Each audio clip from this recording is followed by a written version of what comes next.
most of you are very familiar with the company and with the brand. I will just mention that Lidl, together with the Kaufland, as members of the Schwarz Group, they are the fourth largest globally food distributors and the biggest one in Europe.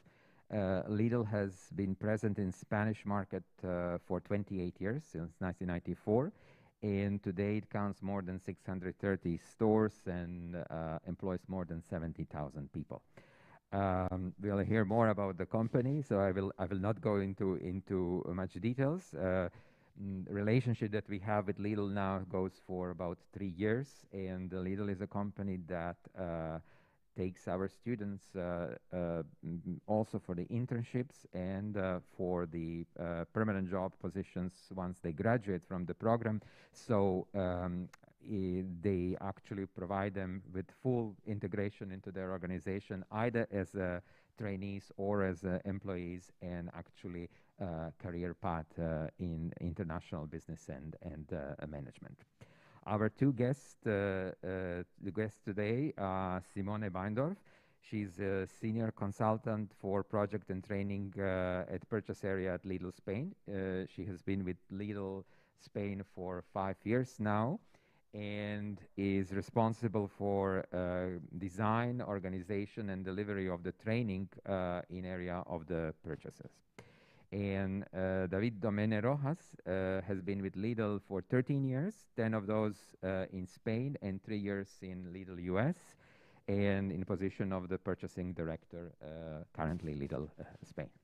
So after this brief introduction, I'm giving the floor to you, and we are looking forward to your presentation.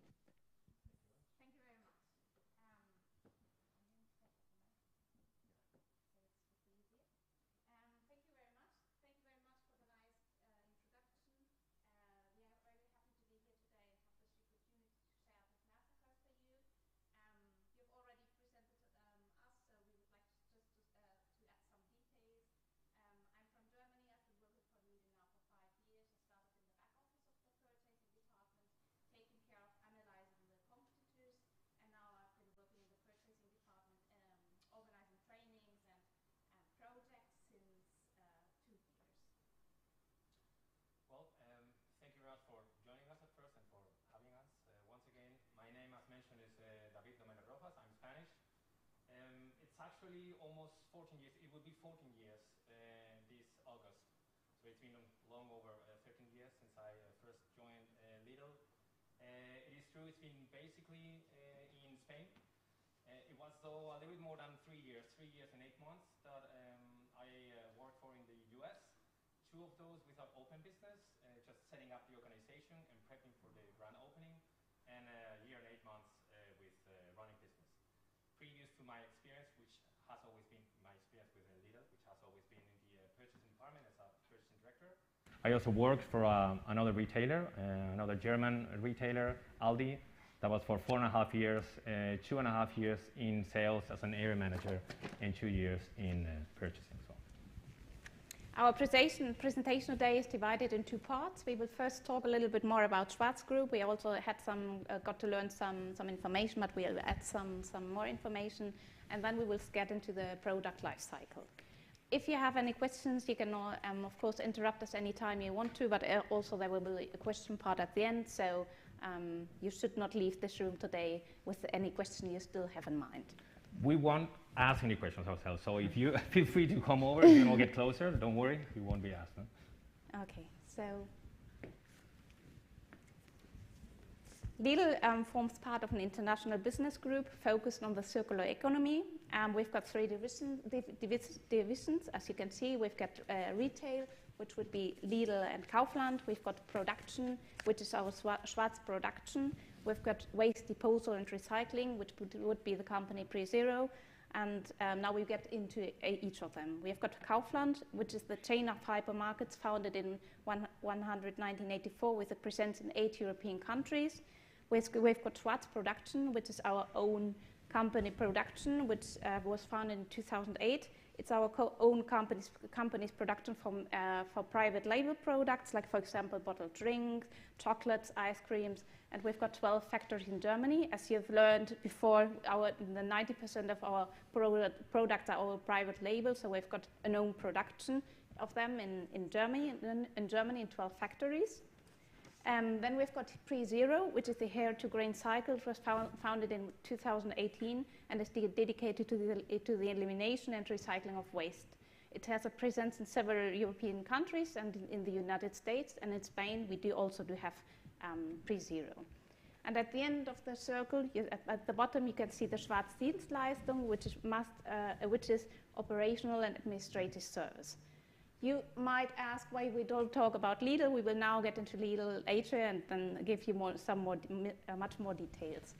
Schwarz Group is present in more than 30 countries. We've got more than 500,000 employees. Our net sales are more than 125 billion euros, and we've got more than 12,900 stores worldwide.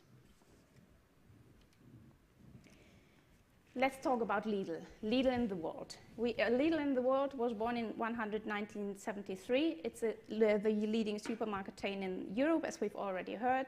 It's the fourth largest world operator of food distribution, and we are present in also more than 30 countries. We've got more than 341,000 employees. We've got more than 11,550 stores, and we do have more than 200 logistics platforms, and our net sales are more than 96 billion. Thank you. All right. So after the overview of Lidl in the world, I'd like to dive a little bit deeper into what is Lidl in Spain. It is important to say, it was mentioned before, we opened in 1994, first store. Since then, we've worked pretty hard, and we've managed to grow up to the third position. We're now the third retailer in terms of market share. We currently have over 17,000 people working within the company, 630 stores and 11 distribution centers or logistic platforms. We have announced already an expansion plan. We will be expanding in 40 stores this year. That would mean an investment of around 350 million euros. And we will be opening as well 3 distribution centers in Madrid, Barcelona, and Granada. We had, last fiscal year, we had a revenue net sales of 4.8 billions. And we're expecting to reach the 5 billion mark by the end of this fiscal year, which will be at the end of February.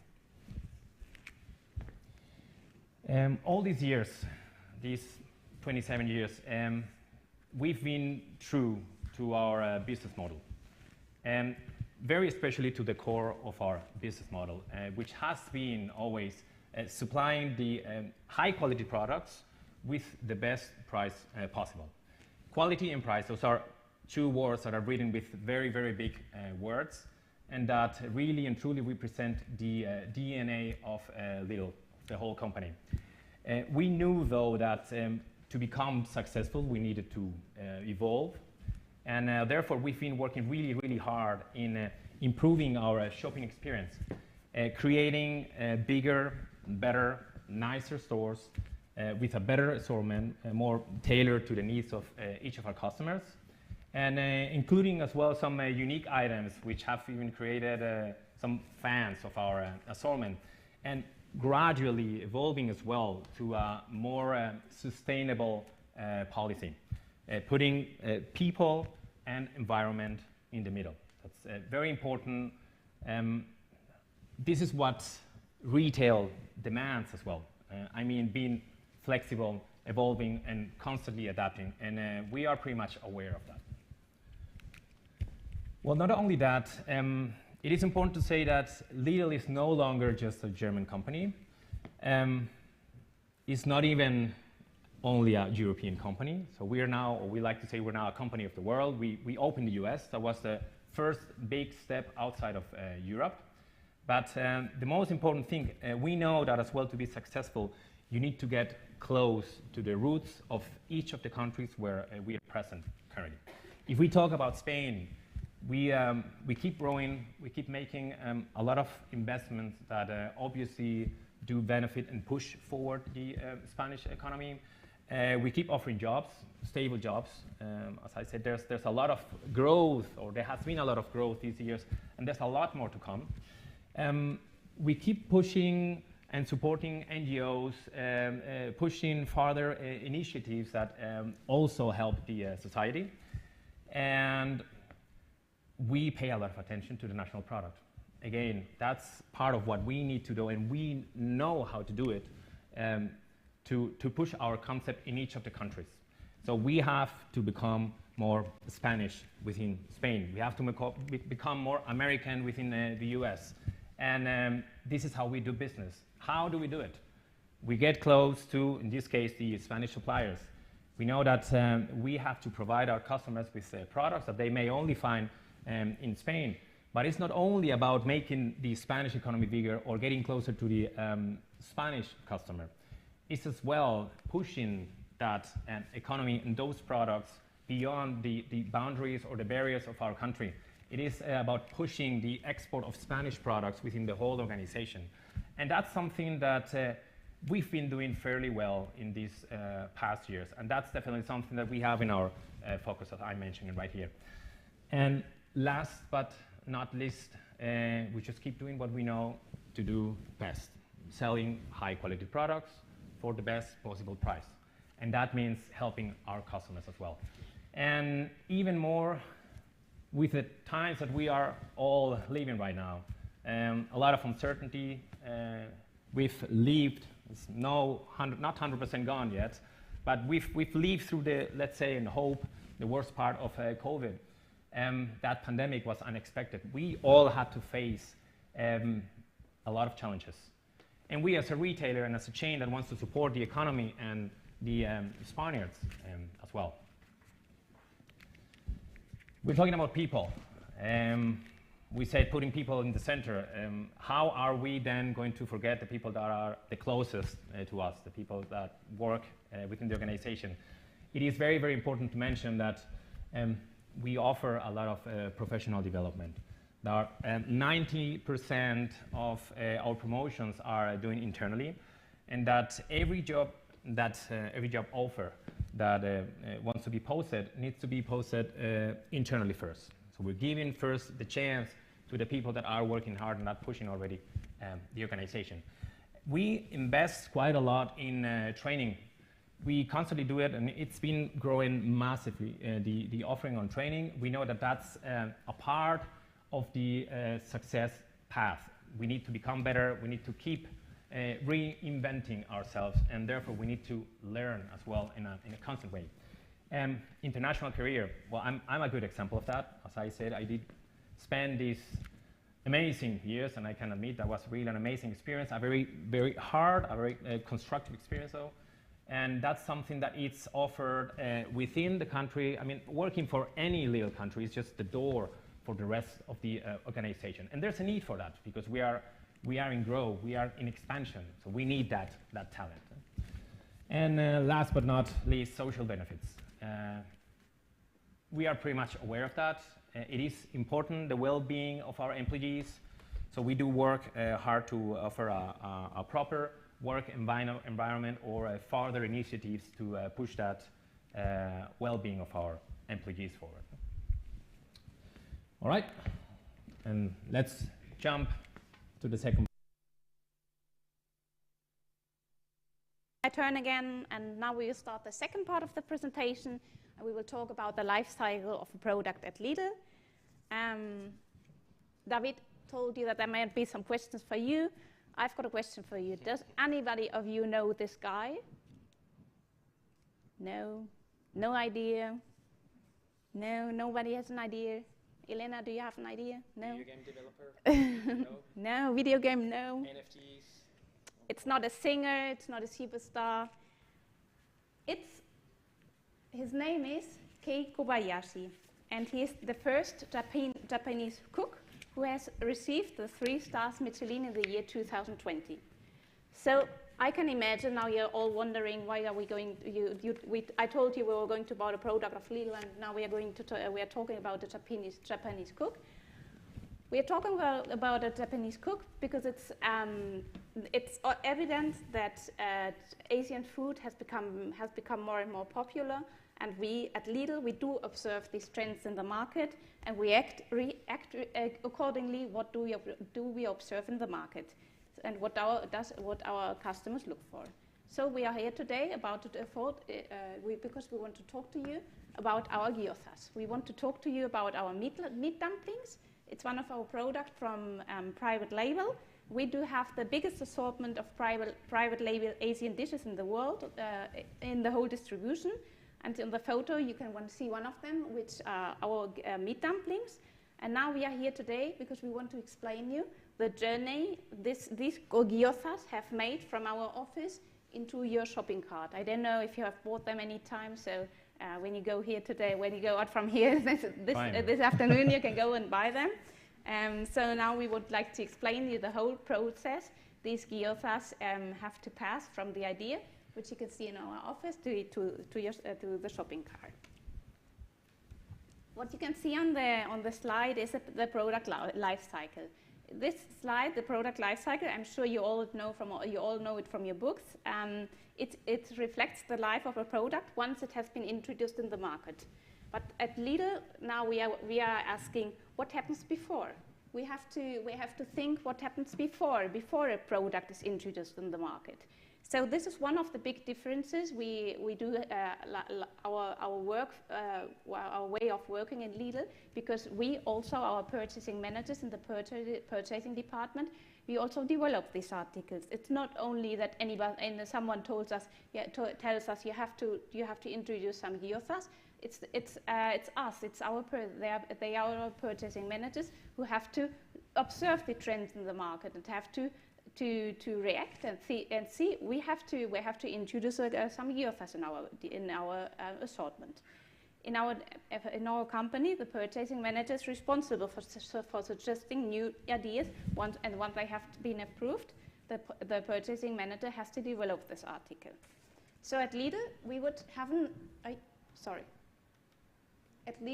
not have the same product life cycles, but we would have another life cycle. We would have the definition, development, and negotiation, which would be the phases before a product is introduced in the market, and then we would enter in the normal life cycle. So now we would see all the different phases in detail, and we will see what happens from the moment that we've got an idea until we start to sell the product. Thank you. All right. You see the phases on the upper right side. We're starting with the first one, the definition. Definition of what? How do we do it? So there are two ways. We actually combine certain methods. And you would definitely think about gathering market data, which we definitely do. We do with external companies that provide us with those analytics, market data, category management data, however you want to call it. Yes, we do that. The main difference, though, is that we are pretty much aware and that we've grown up as a company with a different method, which is actually being in touch with the market, being in touch with the product, going to stores, checking what the competitors are doing or not, tasting their products, buying their products, comparing their products, and going to fairs and exhibitions, or even reading ourselves, just to keep trendy, keep up to date, and be able to identify what the need in the market is. So the definition at the end is a definition of a need. What is our customer expecting? What are they not getting yet in our stores that they're getting in other stores? Or what are they not getting in our stores that they're getting nowhere else? So what could they buy that we don't have yet? And obviously it has to be something big enough. We're talking about a limited assortment retailer. We don't have big stores. We don't have a big assortment compared to many other chains. That means we really need to do our job well and stick to the basics. because at the end, this is a business. And obviously, that shelf space, it's very important for us. Whether you put one item or the other, it doesn't matter. You need to go for what the customer is demanding and the one that is, at the end, going to bring something back for us. This is a business, obviously. So before jumping into this and linking a little bit with the item, the example that we have brought here, the gyozas, Simone has mentioned already, we identified the trend. Asian food is trending, but as well convenience is trending. We no longer have that much time, or we don't like to cook as much as we did before. So the customers are looking for ways of still enjoying some special dishes from a cuisine that may not be known by them. They're not used to cooking gyozas or to cooking any other Asian dishes. And they want something quick, easy, and obviously delicious, and for the best price. So there we come with that idea, okay, we need to develop gyozas. What do we do next? Development, the development phase, the second one. And you see certain important topics here. We'll start with the first one, which is the most important one. And we go back to the word quality, as you can see over there. That word that is written with big, big words within our DNA. We want to define the product's quality. But what is the right quality? What are we actually looking for? And I mentioned that before. We want what the customer is demanding. But what is the customer demanding? What's the best quality to offer them? At the end, we want and we need to set benchmarks. What would be the next or the best benchmark? What do we normally do? We just go for the market leader. What's the top-selling brand, the top-selling product in that specific segment? What is the best-selling gyoza in the market? Okay, that's the quality I want to meet. You think about Coca-Cola. Okay, that's the product we want to meet. How do we do it? We would go first to that supplier of Coca-Cola and ask them, do you want to supply this product for us? Do you want to provide us with our private label? You're saying quality, but with our private label. If that supplier is not willing to do that, then we'll look for further suppliers in order to develop that quality.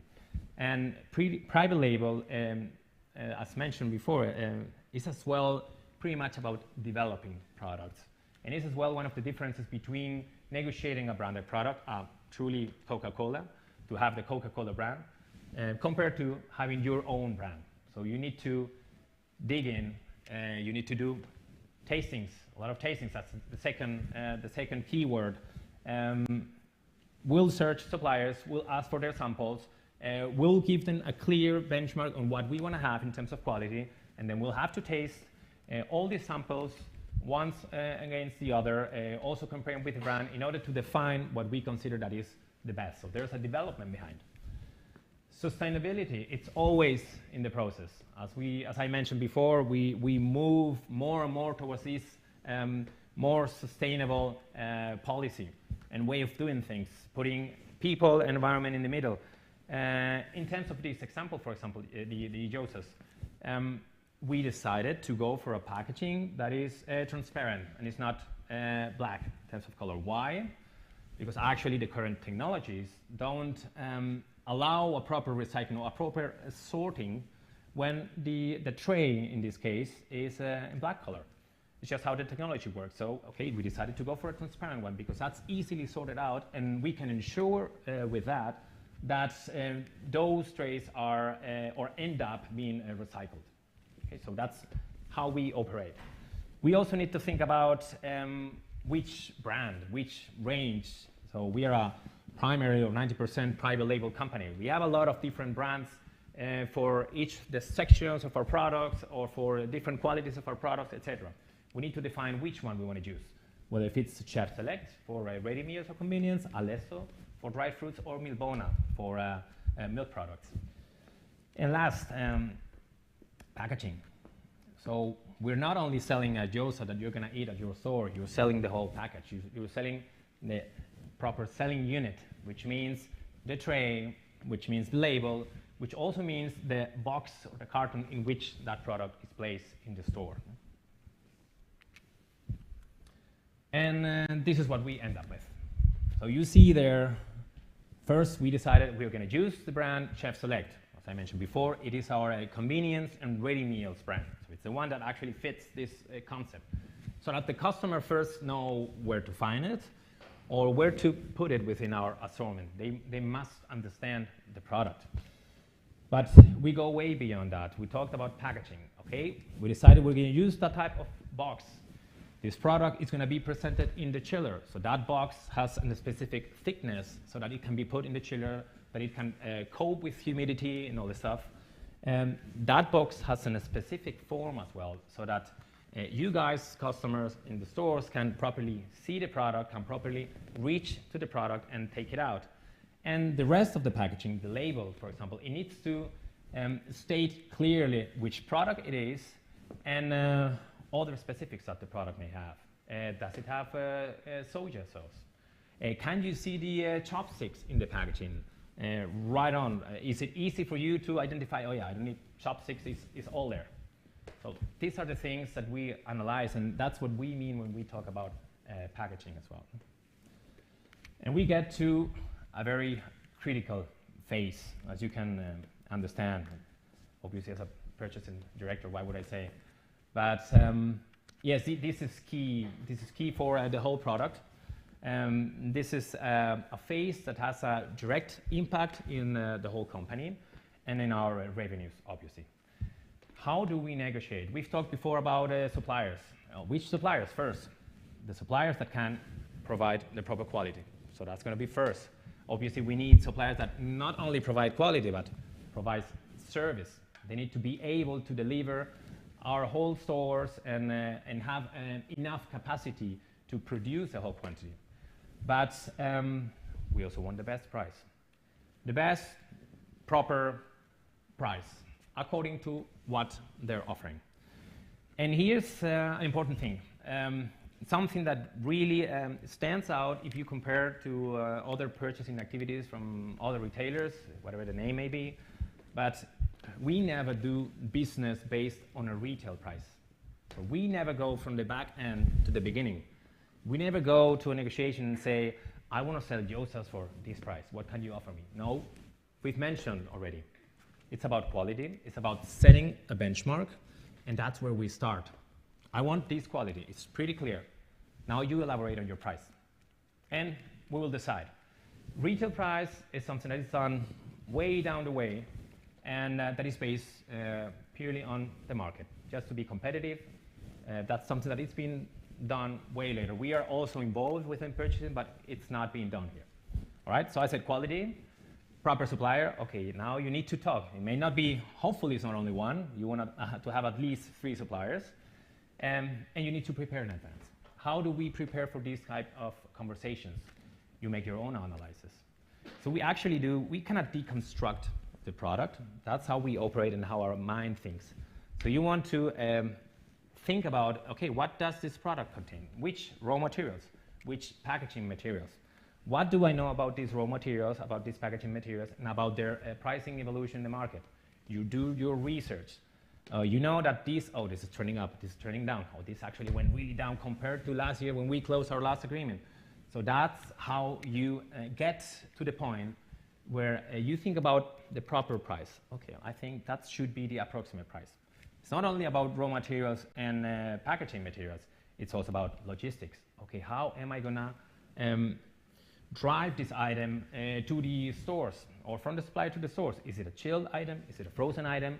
That also has a specific cost. You put all that together, you come with an approximate figure, and that's what you use to compare with whatever offers you've been getting from the suppliers. And at the end, you have the quality, you have suppliers that theoretically match the service, then you go for the best price. And there we have the negotiation. And after that, we just need to gather the whole paperwork. Obviously, we write agreements, contracts. We need to gather technical data sheet. We need to set up that specific product in our system so that the stores and the distribution centers can order those products, and then we can begin after all this. There goes the selling process. Yeah, this would be the moment when the development of the product has just finished, and now we have passed all the great phases from definition, development, and negotiation. And now we would then start into the normal product life cycle, and we can start to sell our product. So what we first have to do, because as we have heard, we don't do it before, it's just now it has just arrived the moment of thinking which price we would like to sell our product. As David told you before, we don't think about this when we negotiate. We think about the retail price once we have already once we have already finished the negotiation.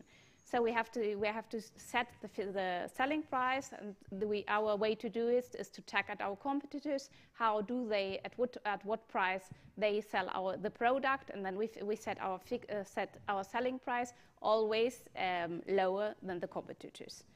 And then we have to check with our suppliers. We have heard before that during the negotiation we have to make sure that our suppliers can provide all the quality, all the quantity we need, and of course the quality. So we have to check constantly: do our suppliers really can provide all the quantity we need? Because we do make some estimations how we are going to sell our product, but you never know. There always might be surprises, and you make an estimation, and then it results that you're selling much more than you have thought. So you can check with the supplier that your supplier can really provide you with the quality, with the quantity you need. And of course the quality. Although you have also agreed on a quality, you have got the receipt, you've got a contract and everything, we still have to make checks and controls if our supplier is providing the quality we looked for. Because as we've heard, we had a long way from the idea until we've got the quality we would like to have. Now we have to make sure that we really can offer this quality we look for we have been looking for. We have to check that the supplier fulfills all the contract requirements, and we have to check if there are some customers' complaints, and we have to check that if the customers have some problems with our product, and we still have to follow up of the product. We also have to think if it makes sense, and we have to observe if it makes sense to sell the product in whole Spain, because there might be some regions in which the customers don't like this product. So we have to think if it really makes sense to sell the product in whole Spain, or if it makes more sense to only to sell it in some regions. And last but not least, we also have to think about food waste. We have to, because our stores, once the product is not in good style, in good shape, they have to throw it away. So we have to think if we generate food waste, or if we have to adapt the logistic details. So once our product has been sold during a determinate period, we have to take decisions about our product. What we do is analyze the whole family. We analyze not only the gyozas. In this case, we would analyze all the convenience product, and we compare them each with each other, and have to check if our product is really worth to sell. To sell. We have to check if we have to adapt the packaging, if there's something our customers might have some problems with, or if there might be any confusion in the packaging. We have to check the qualities, if the quality is really like we wanted it to be.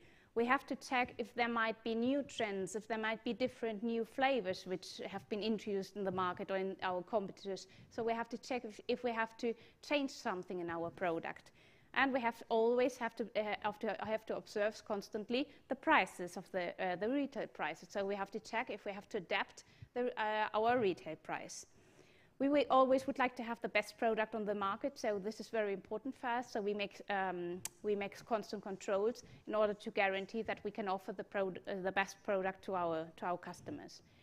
This moment of analyzing the whole family would also be the moment to look for new suppliers if we want them, if we might have them, because we always try to have a good long-term business relation with our suppliers, but we don't want to depend on our suppliers. We just always try to have more suppliers and look for new opportunities, so that this would also be the moment to start to look for new suppliers. And if you observe that the sales are not so good as we expected them to be, we might think of a substitution, because as we have told before, we are supermarket with if we've heard before, we are a supermarket with a reduced assortment. So we only have to be the products in our supermarket. They are really worth to sell. So this would also be the moment to think if we might have to look for another substitution of the product. Allow me to interrupt briefly, just so one of the points that she mentioned in terms of long-term relationships with suppliers, how important that is for us. So that's how we've grown so big. So we have business relationships that started right at the beginning, and these suppliers are still with us. So we have no interest in just changing, keeping this game of going from one supplier to the other with every negotiation. That's also not the best for our customers. That's also not the best for the quality of our products to keep it stable. So again, for us, it's a big investment, and we always try to have a last conversation with the current supplier in order to point the business in the right direction before moving towards somebody else. So every supplier that keeps a level of quality, service, and price definitely has a long way to go with us. On the other side, obviously, again, this is a business. We need to keep moving, reinventing ourselves, and the suppliers as well. They cannot just sleep and feel too calm. They need to reinvest, continue investigating, and trying to improve and become more efficient. But this is a job that we do parallelly. It's a very, very important topic. So this would be the moment when we get to the end of the life cycle. We have started about we have started to talk about a possible substitution. So if we detect in this, if we find out in this moment of analyzing the product that we have got to substitute a product, and we would then start again. We would start again with the definition. What do our customers look for? We have to develop the product, we have to negotiate it, and then start to sell it again. We have passed for all the different phases. You have got to know the whole journey of our gyozas, from the moment of the idea we had to introduce them in our assortment to the moment we start to sell them. Actually, right now you can buy them in our stores. They are there. It's not an old presentation.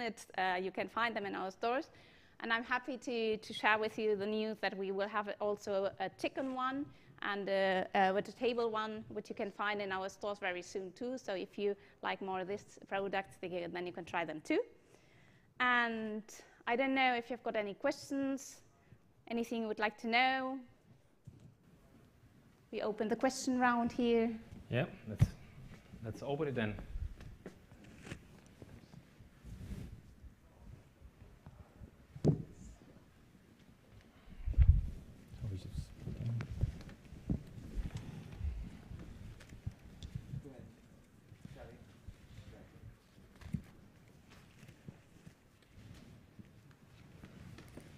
Hello, good evening. Hi, good evening. Thank you very much. Very interesting. I just have a question regarding your sustainability. Don't worry, I'm not going to attack it. Oh, no worries. We're ready. We're ready.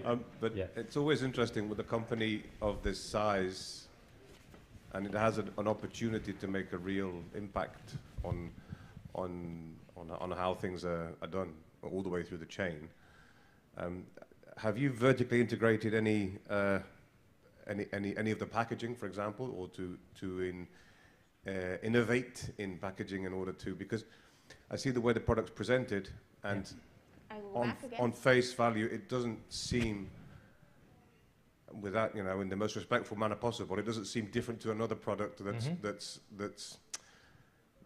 not packaged in a sustainable or very sustainable manner. Yeah. The opportunity that Lidl has, being such a large operator as it is, to be able to make major changes in the distribution chain, selling in bulk, selling in biodegradable formats that would push other retail chains to act in a similar manner. Is there anything like that going on, or are you just sort of behaving as you should behave? No. That's a very good question. Actually, it allows to explain a little bit more. First, to explain a little bit more about our responsibility.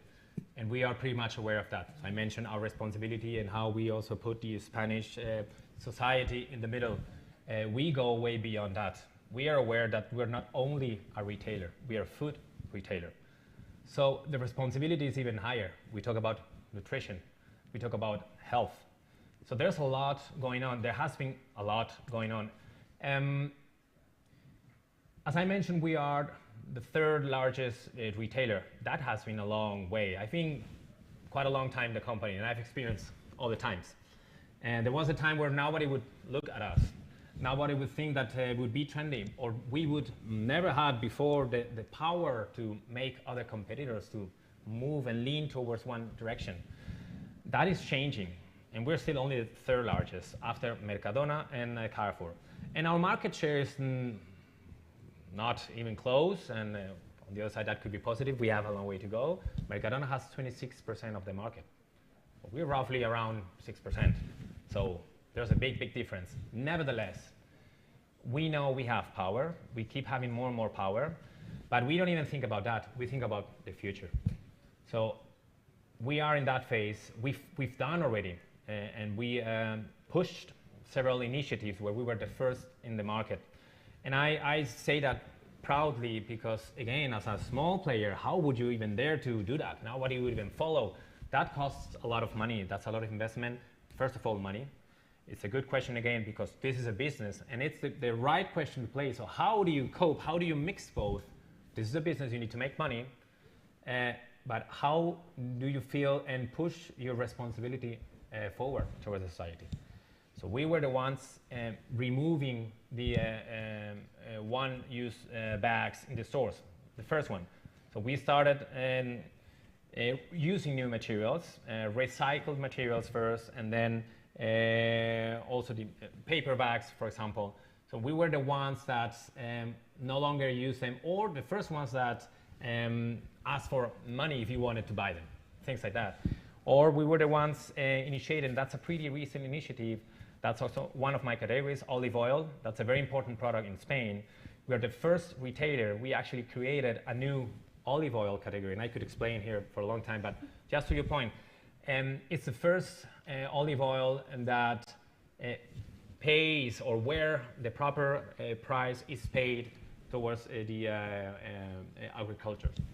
We're ensuring, and not only in general, but we're also targeting the small producers, the small that don't have capability for automation, where they can have, they have to sell the product at the same price, or they had before, because there was no differentiation in terms of quality.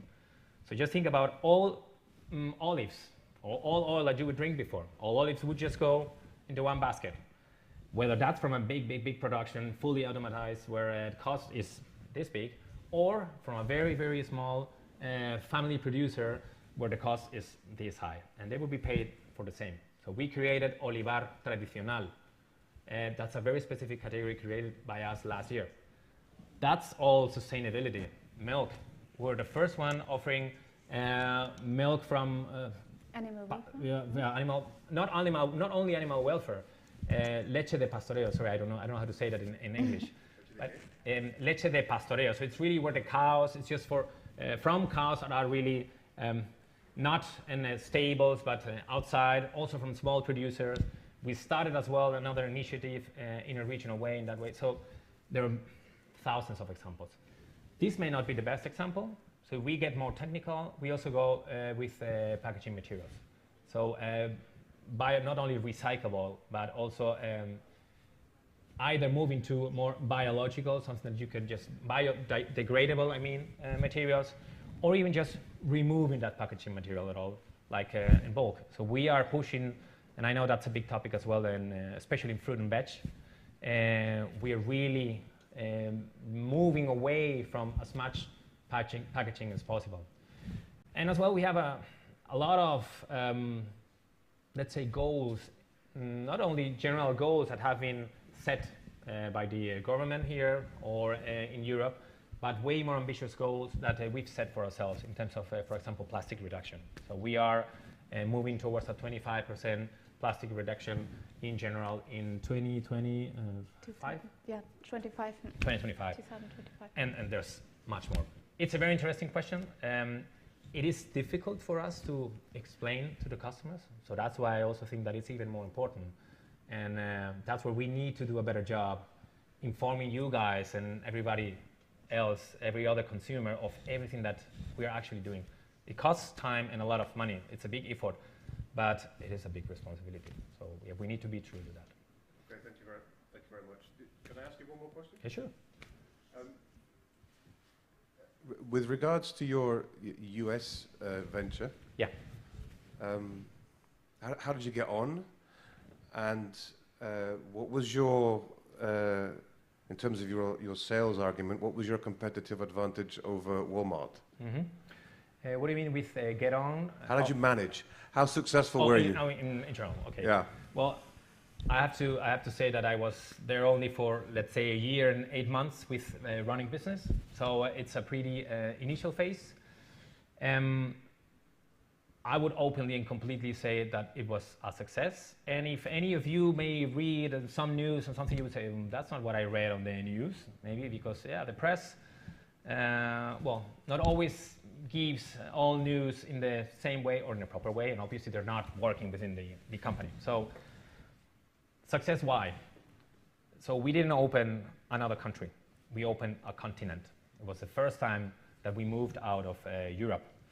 We didn't go to a continent. We just went to the home of the largest retailer in the world, Walmart. And we went to a huge continent. There's a lot of competition. There's a lot of regional competitors and a lot of regionalities as well, which is making our job way more demanding. It is an interesting case study for you guys as well. So Walmart was scared, and I can openly say that, just looking at their reaction at the very beginning. Imagine that we started just in 2017 with 20 stores on the East Coast. Nothing, really nothing compared to Walmart, all spread all over the country. So they started somehow panicking and trying to reduce their prices, and then they started working on their private label, their qualities, because they knew we were coming. They knew us from our operation in Europe. They know what our key points are and how we approach negotiations. And it was actually really interesting for me to see how, first, and I'm talking from the purchasing department, I need to go through one of those phases, look for suppliers, search for suppliers. I actually had to explain and kind of beg them to work with me. Lidl, what? Actually, they didn't say Lidl, they said Lidl. First, I had to explain, no, I know it should be Lidl, but now it's Lidl.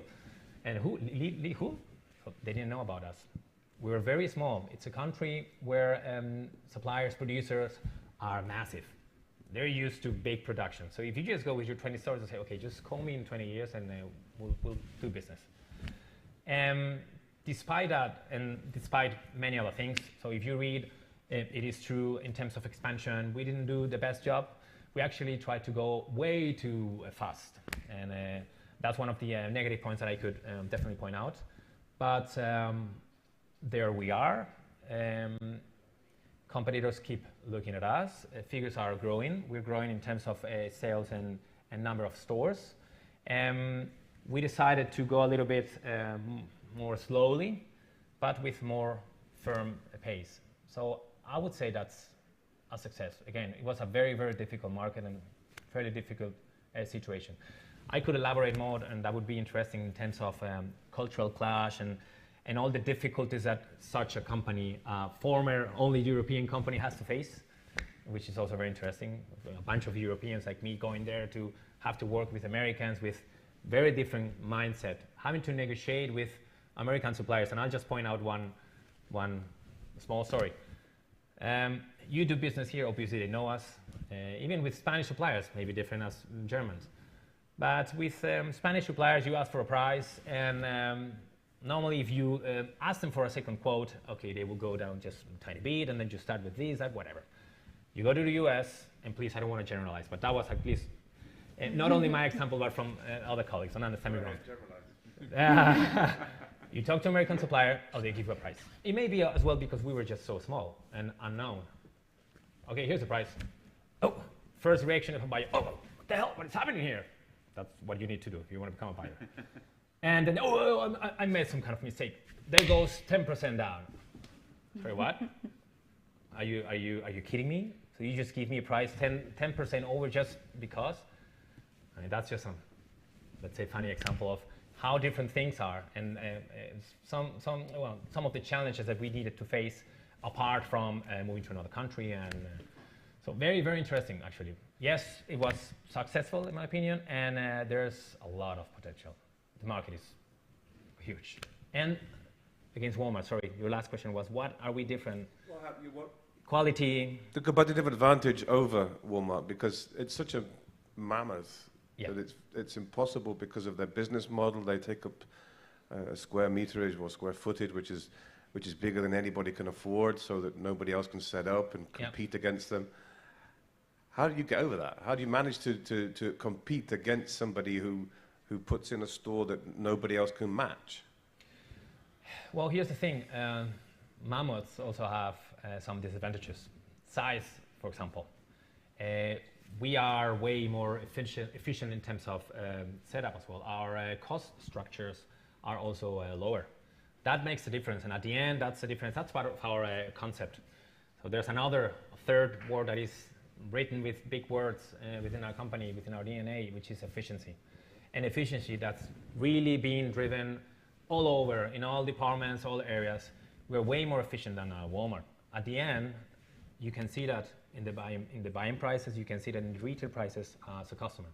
But not only that, you may not want to go through aisle and aisle and aisle to get to your product. You want to do a quick and efficient and easy purchase. You don't want to have to decide between 40 different ketchup brands. Like you have 2 or 3. You have your biological, you have your regular one, and then you have your brand Heinz. Okay, that's it. Easy. Grab it and go. That's another point, another difference. That led to my next question, which was, is there a strategic plan to increment your product range? Because you've said, both of you several times, it's a very limited product range, and you said it almost as if it were some kind of disadvantage. Excuse me, it's not necessarily a disadvantage. It just sets some specific boundaries, as I mentioned.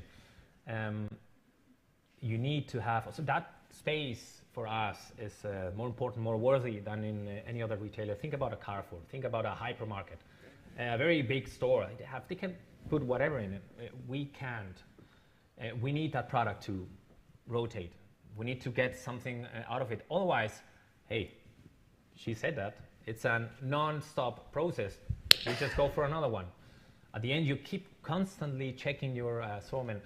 So in some terms, it could be a disadvantage because you need to work more. You need to redo that again. You need to rethink and analyze, okay, what is not working? Oh, damn, okay, let's try this, let's try that. And at the end, if it doesn't work, then you go for something different. But this is our concept. We go for efficiency. We want to offer the basics. We do want to offer a full purchase, and that's how our assortment has evolved. And we think about the past where we were so-called hard discounters. That was really all the goods in a pallet and no fresh meats, no fresh fish. So there was a lot of products that weren't even there. You couldn't do your whole purchase, your whole basket. And that has evolved massively. And up to the point where private label, it's a big name in the market. So many other competitors are leaning more towards private label or looking more towards private label. And limited assortment as well, trying to be more efficient, out of cost and out of the trend as well. You guys you don't want to spend your time, again, walking through aisles. You even may not go to our stores and you would just buy online, which is something that we also need to look for. But until then, because online, even though despite the big growth, is still a small portion of the market, we're there for you. We offer the not necessarily fancy, but let's say interesting and new and a trendy way of doing groceries. And most of all, the most economic way of doing groceries, and efficient. It's quick, for example. Sorry, I don't know if I answered the question. I may have. Oh, yes, thanks. Great, thanks very much. Okay. All right. Any other questions? You guys? No, back there, yeah.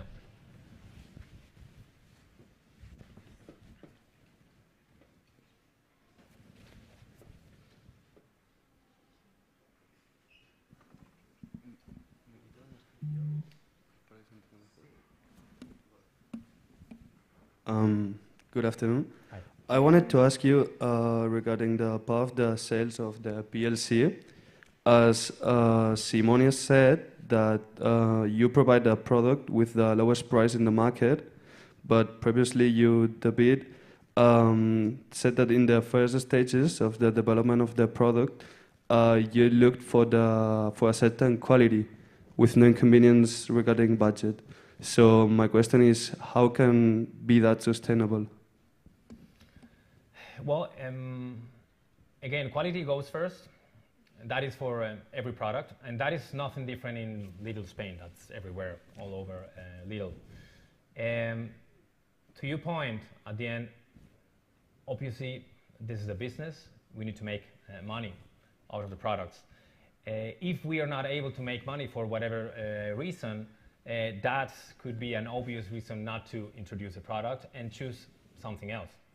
So the quality, that's fixed, that's like sacred for us, because that's the benchmark. At the end, that's what we want to target. But there are many workarounds, let's say like that. Maybe you go for a very high quality. Obviously, we know which segment we are targeting. We're not El Corte Inglés gourmet. We don't have that type of customer.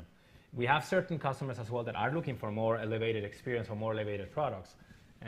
We have certain brands for that, like the brand Deluxe, which you may know, which is very strong in Christmas or something like that. To your question, if we talk about gyozas, if we say, okay, this is the benchmark, and we notice, oh my God, yeah, if we get up to that percentage of meat, that's going to be very, very expensive. All right, then let's think maybe about a second product. Okay, why don't we do two products? We'll do the premium, and we'll do the lower quality or the entry level. That's something that we've done in the past as well. So that could be a way to work around that. But to your question, again, this is a business. We need to make money, and that space costs us way too much just to have something there that is making us not get enough return. So it could be a reason not to list that product. No?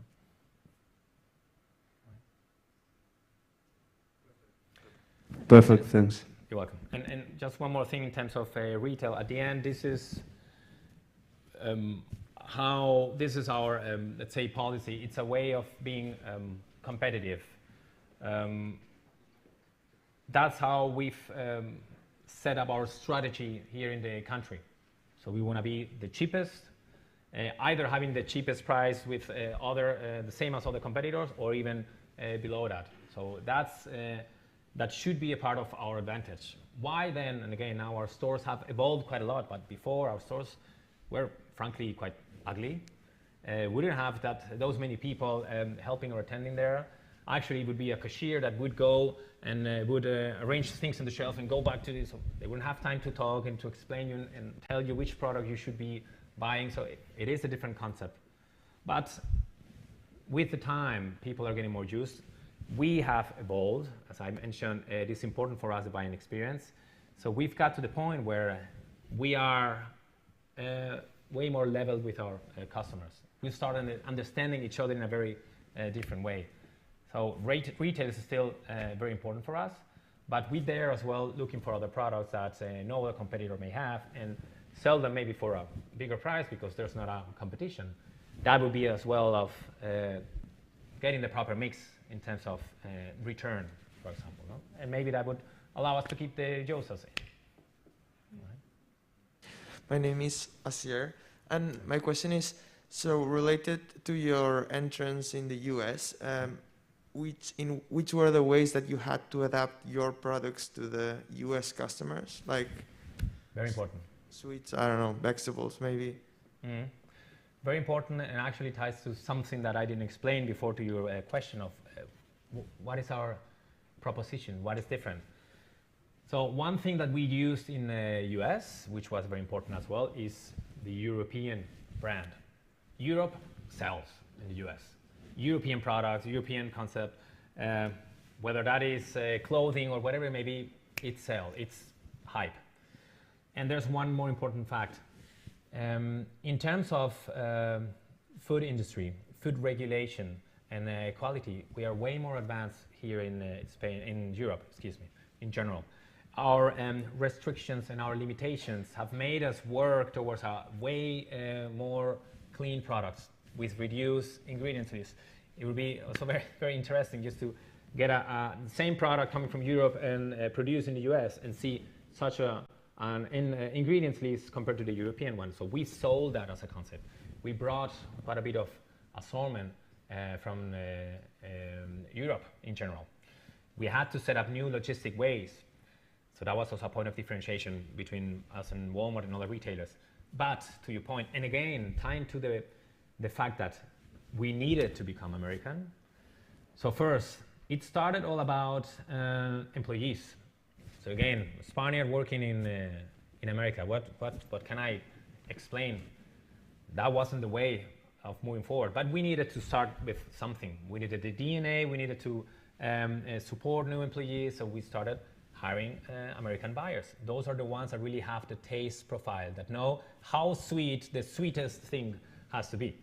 Because I wasn't able. I was saying, oh my God, what is this? And I was saying, no, it's perfectly, what? Of course, we're not used to it. Different profiles. And that goes down to the products itself. There are regulations there that need to be matched, that are different from the European ones. Let's think about meat products. Suppliers need to be certified by the FDA. That is already a restriction for us. We're no longer able to use our purchasing power and bring some. So we had to negotiate as well with many American suppliers. And that's, to your point, how we adapt, how we become American. And not only with our employees, again, we were, and this is an example, so I was there for almost 4 years, and then I gave everything to the American employees, but as well, the products and the whole organization. Adapt to the market, offer the flavor and taste profiles, meet the regulations there, and sometimes we just needed to work with American suppliers. There was no other way. Like, for example, meat products, or you're just not able to import certain products. So negotiating with American suppliers, that was the answer. Thank you. You're welcome.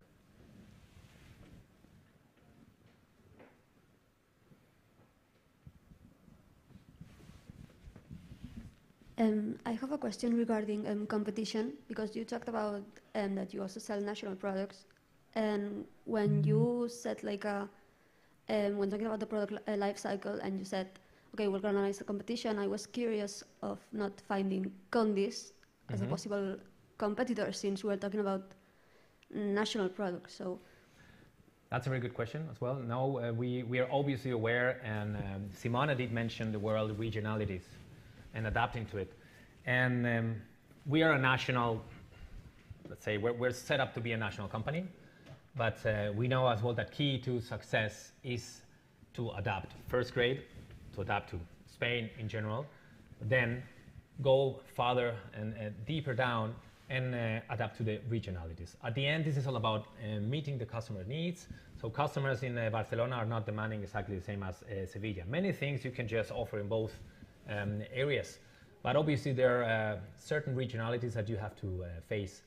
It is a very good question, very important for us, very important for the whole retail, especially if you think about the crisis we are still going through. Think about COVID and that move of people to cooking a little bit more at home, or thinking about Spanish companies. Oh, we need to support Spanish businesses. So there's been this trend going local, supporting the Spanish suppliers or regional suppliers. Customers, because of the whole restrictions, they would just go to the stores that would be as close as possible. They will no longer drive. So that has changed and has affected quite a lot. the way of doing business, and their priorities. We had that priority regionalization already on our list for a while, and we also managed. We actually created a specific brand that is called Origen y Tradición, or Sabores de Tradición, which you will see more and more in our stores. That's one of the brands, for example, that we are using to meet those regionalities, whereas that is with fixed assortment, so items that just go to the stores of Barcelona, whereas that can be Fuet de Vic, for example, or it can be honey from Galicia. Many of those items as well have a denomination of origin, an appellation of origin as well. Not only, but as well, many of them. So it's a way to reply as well to all those condis or consume. Well, consume starts to be bigger. Gadis in exactly in Galicia, they are important. They may not be number 1, number 2, number 3. They're not even number 7, but they do have a lot of strength in a specific region. So yes, we have to look at that as well. One of the negative aspects of being a limited assortment, we can't just meet all ends. So we can't. We have 2,200 products, but there's one good thing, one positive thing of our how we are set up. Promotional items. You may have seen our leaflets. We have weekly leaflets. We have theme weeks. We're very known for that. Also for our non-food. So we've sold many different things, from computers to, I don't know, gardening machines, and we also sell a lot of food products, just for a specific period of time. And with that, we also try to meet the demands of those customers that are looking for something more regional. So sometimes you may find your Norwegian products, but you will also have your specific Catalan products. We had, was it like 3 weeks or like a month ago, a specific promotion of olive oils of Catalonia, for example. And yeah, it is important, and it's a way of really becoming more successful. Definitely.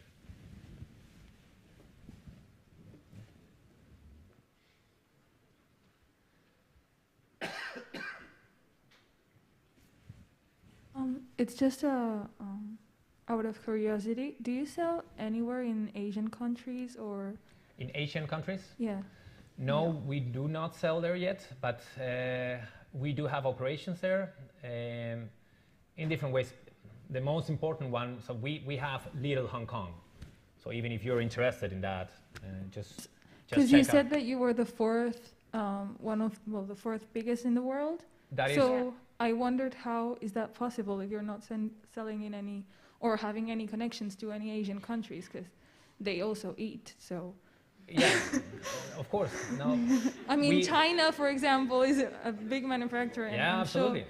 It's a very good question. It's a very good question. Where should we be looking at next? Let's say like that. The thing is that we just entered the US, and there's so much that we need to do. And if you think about efficiency, and that was one of our mistakes at the beginning, maybe we were willing to go too fast in the US. We had already so many sites arranged before even, right after having opened, or before even opening one store. That's not our way of doing business. And a way of becoming efficient is getting to a specific strategic level. Just think about our warehouse. Think about our distribution center. See, if you only have a few stores around, you're not going to have enough volume or enough power to negotiate. So you need that volume, you need that capacity to bring that warehouse not to the maximum, but a little bit lower, just so that you can be flexible.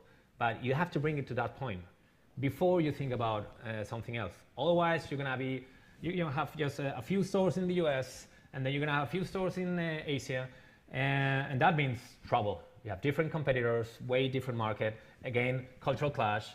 So it is a very good point. How do we manage to do that? Well, there's still a lot of people in all countries that we currently are. But I heard rumors about Australia. Why not Asia? Again, we have Lidl Hong Kong. So we are already there, somehow set up. That's mostly, just for your record, that's mostly for non-food items. So all the sport attire, gardening utensils and all the stuff that needs to be negotiated many times in China, and that's why we set up that part of the organization there. But So ideally you would want to, in a future, maybe when you're already well settled in other countries, expand. It's definitely a very interesting market. It has a lot of potential. There's a lot of people, and obviously they do eat.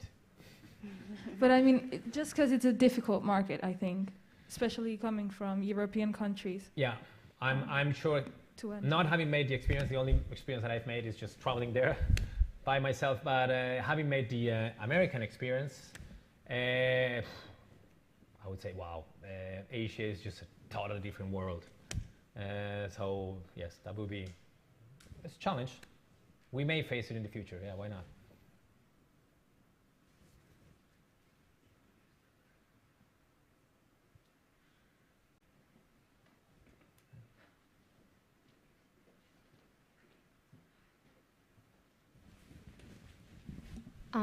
I've always had this question, and that is, who actually does the tastings? Like, who decides if something is too sweet or not enough? Not only me, that's all the buyers. And not only all the buyers, the quality team of the buying department as well, or external agencies that we have arranged to do specific tastings with a panel of people like you guys. So it is done in many ways, and we don't only get, obviously we try to become experts up to a certain extent. I have to admit, and this is something that I tell the suppliers, I may be negotiating olive oil or testing olive oil, but then I go and I have to taste pet food, and yes, we've tasted pet food as well, not something that we do normally, or you have to taste detergency products or cleaning products. Obviously you don't drink them, but you check the color, you check the density, you analyze it in the ways that you can, or if not, you just sell it to a lab if you want to get really the properties of that product analyzed. So again, it's the buying team. Within the buying team is not only the buyers, but there's also quality department that are also expert in that field, and there's external ways of testing that as well. And with all that, then at the end, we make the right choice, or what we think is the right choice. And we also invite employees from other departments Exactly. to participate in the tasting. So this is also motivation for all the employees of the other departments to be able to taste some products. So the chocolate is always very chocolate tasting is always very busy. Nobody wants to taste detergent. No, but and neither pet food. or pet food. But yeah, it is a good point as well, because we just try to gather as much information as possible, and sometimes we replicate those panels with internal people. We just invite some of them. Okay, just taste this. Give me your opinion. What do you think? What do you think is best? What do you think? And also, how long does it take since you get the idea of introducing gyozas, for example, until it is actually introduced in the market? It can vary. We just gave a brief summary, obviously. In between, there are other teams, let's say the packaging team as well, that are helping us in developing the product. But let's just take an average of 6 months.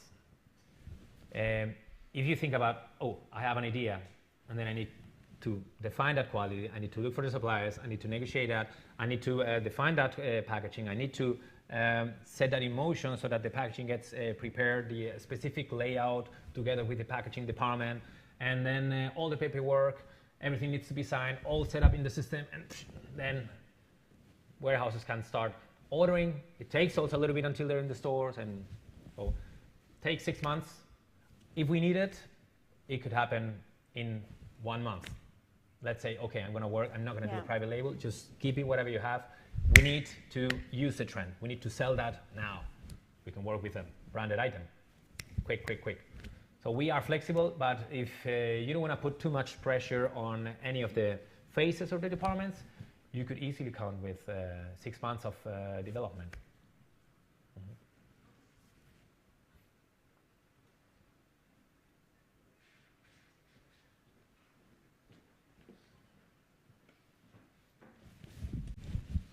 Okay, so now I want to talk about the metaverse. So yesterday I saw a piece of news that talks about Carrefour that has bought a land of Sandbox that it's like a metaverse. So I want to talk about if you are trying to expand on this like new area of. Yeah. We are aware of that, definitely. There are certain steps, and getting back to the efficiency, getting back to the limited assortment, getting back to taking the steps that are bringing return. There are way other steps before that to be made that would bring more return. A typical question as well now is, okay, what about online? It is very tied to that. It is about digitalization. It's about looking towards the future. It is about meeting the new needs of the consumers, or even getting ahead of the future needs of the consumer, because metaverse is such a new thing. We are aware of that. We do analyze that. That still is far away for us. So we have a lot of sections and portions of the business that we can expand gradually in order to make more out of it, in order to learn a little bit more. And it's just a way of being better set up for those new projects. So we did start selling online. Okay, we don't have our own platform. We sell through Lola Market. You see all these new companies, you see Glovo, you see all the, and it's a big topic as well, the Q-commerce, quick commerce. Getir, Gorillas, all these companies that are starting right now, that is answering your demands, especially you guys as young consumers. It's good that you look at metaverse, that you try to analyze, okay, how is this evolving? What is happening here? I did see that about Carrefour. No, we're not there yet. But let's just say that IT, it's a big and a very important part within our organization. We are pretty much aware of that. We're not be as fancy and as fashion of maybe other companies. We're definitely not Apple or Microsoft. But there's a lot going on behind in terms of IT. And we launched our platform, Lidl Plus. So we do have one app that is actually working very, very well. And it's a fairly new concept, new for us. Again, we've been very, very basic always. We were discounters not that long time ago. And with discounters, I mean that we always try to avoid everything that we think that is not needed, to concentrate and focus on the basic stuff, which at the end is best quality to the best price possible. But we know, and I mentioned that before, we have to evolve, constantly evolving. So that gives us a lot of work. That may come, I'm sure. But again, to your question, there are many other questions, and e-commerce in the way that we're doing it right now, or maybe developing our own platform, or click and collect, or things like that, should theoretically be first. Maybe metaverse just goes boom, and then we say, okay, we need to realign priorities. That has happened before, but by now we have other ideas in mind.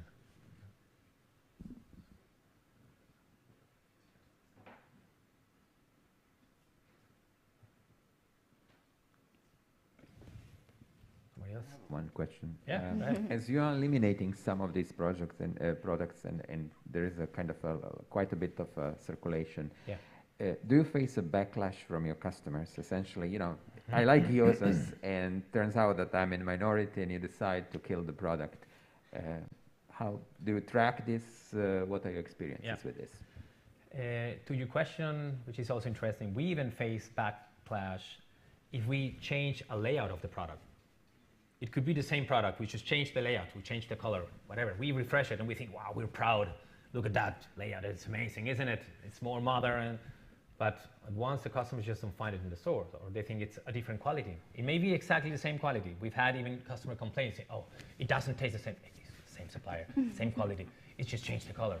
But that's even the first backlash. So if you get to attract one customer, and that has happened to myself. I go to Lidl, I love this product. And my colleague says the next day, hey, hi, we're going to take it out. It's not selling properly. Can't be true. That bothers me, and that bothers any client, of course. Again, to the negative sides of being a limited assortment retailer, that is definitely one of those. When you have a customer that is in love with one of your products, I was in love with some smoothies that are no longer there. But the customer is not there yet. The good thing, we keep realigning, we keep reassessing, we keep checking. There have been products that, that we started selling, let's say, too early. We didn't have the customer yet, or the trend wasn't strong enough. But we tried them years later, months later, and they started working. The good thing is that all those items that we've developed, they do remain there. Oh, we know, oh, we have that data. Oh, we did that in the past. You know what, let's try it again. We just start with the same supplier, or we develop it new, whatever it may be, we refresh it and try it. And there are a lot of many success stories based on that kind of products that once go out, and at a later stage, they just come back again. One advantage would also be that we are connected within all the countries. So if there would be one country, they start to sell a product and it sells very well. So we can also decide to observe the trends in the other countries. So we can also have the input from other countries and also have their products if we want to. Yeah, it is very, very important as well. That's also key to our success, how interconnected we are. So every product that we negotiate here can be sold in any other country. And we also get obviously a lot of ideas. And that's why we've developed as well iconic items that nobody would look for in any Spanish store. You bring some Norwegian yogurts and then, oh, I actually like that. It sells well in the promotions. Why don't you just try it in the assortment? Okay, let's just try it. Keep selling well. And there you go, you have an item. And once you become a trendsetter, we were never trendsetters, we were followers. We don't have the power. But because of, that's one of the reasons, and because we're growing, we're slowly turning to trendsetters as well. And sometimes it's just about testing ideas of other countries. That promotional part of the business gives us a lot of flexibility as well, and a lot of ways to testing and giving a little bit of the excitement that many of the customers want and are looking for. No? Not always the same. So just check what they have this week. Can I just ask you something quickly about your expansion strategy? Yeah. I'm guessing it's a wholly owned subsidiary wherever you go, and it's your own business. Do you consider using different market entry strategies on different markets because of the local terrain, i.e. franchise or some other model which would be more appropriate to the country you're going into? Mm-hmm. That varies from country to country. Again, that's a way of adapting to each of the territories, the needs, the demands, or even just to be able to push the expansion in one way or the other. And I'll give you an example with the US. We started, and so we're normally, there's no franchise system. For us, we normally own the sites, or we kind of rent the sites, depends. But basically for us, the concept is standalone. We build from scratch. That's how we normally do business. Initially, it was rather business. Okay, we'll go outside the cities. Yeah, people will need to drive. We have parking lots. We're expecting the customers to do a big purchase with a big basket. We have evolved. We're going more towards the city, smaller stores, smaller footprint, no parking garage to adapt to the customers. But if you think about the US, we started building from scratch. The biggest and nicest stores that we ever had. No pillars in between, beautiful. Big windows, really, really nice. It gave already a way more upscale buying experience. We started like that, but we noticed, you know what, we have to invest too much. We're not there yet to take enough profit out of these stores. We don't need to invest as much. Let's just try a different concept. Smaller stores, maybe not as nice, still beautiful, but not like high-end. There was no need for that yet. Right, so we changed and we adapt a little bit our concept. And there was one point where we said, you know what, let's just not focus on building from scratch. Let's go to sites. We need to expand a little quicker, so that we get to the critical mass, so that we get to be efficient. So we went to New York. One thing, we bought one local chain, and we started building stores or turning them into ours. Or, second strategy, was getting into malls and current businesses that were not like we thought at first, but we said, doesn't matter, let's just use that. It's a way of reaching more customers in a quicker way and ensuring that you grow the efficiency, for example. So yes, we have to. We have an idea in mind, so if we could, we'd always do the same, but it depends on each market. So sometimes we need to get closer to the customers, go to the cities, or we need to expand quicker. Okay, then you just go to stores that exist already in shopping malls and stuff like that. We constantly have to adapt. Thank you. Mm-hmm. You're welcome.